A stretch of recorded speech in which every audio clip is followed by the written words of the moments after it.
Bras bandés, tête cassée, insultes, tentative de viol, violation de domicile, voici le comportement des gendarmes vis-à-vis de la population de Ndendori dans la région de Matam.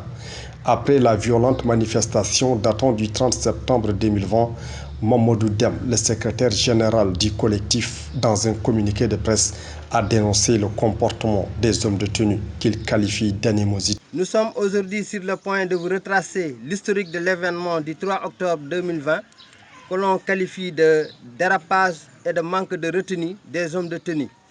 Dans ce 21e siècle, il n'est pas question de livrer le monde aux assassins de l'aube.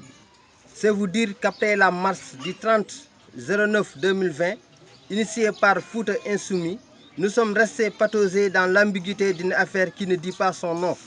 Et c'est que demander ce qui vous retient, ce qui vous revient de droit, légalement et légitimement nécessite de malmener une personne, insulter, frapper, déshonorer et vous réduire à la moindre expression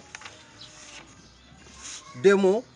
Faites attention car il me semble que certains malfaiteurs ont fini par installer une insuffisance de vie dans l'armée sénégalaise. On nous tue mais on ne nous déshonore pas. À mon avis, je pense que ce n'est pas à ce comportement d'un agent manipulé qu'on pourra désengager tous les processus de prestation. Nous sommes dans un pays de droit.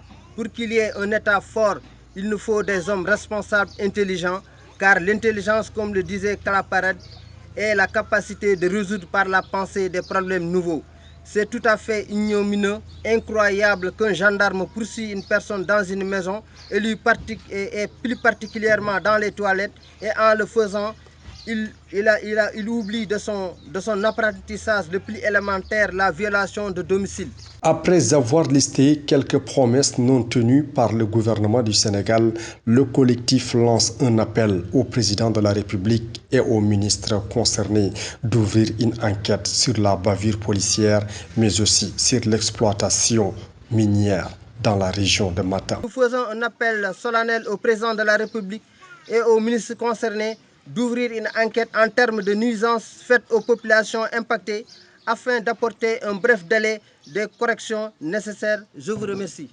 Les phosphates d'Ndendori sont évalués à hauteur de 40 millions de tonnes, répartis comme suit: 28,4 millions de tonnes à Ndendori et 12,1 millions de tonnes à Walijala, de teneur de 28%, P2 et 5.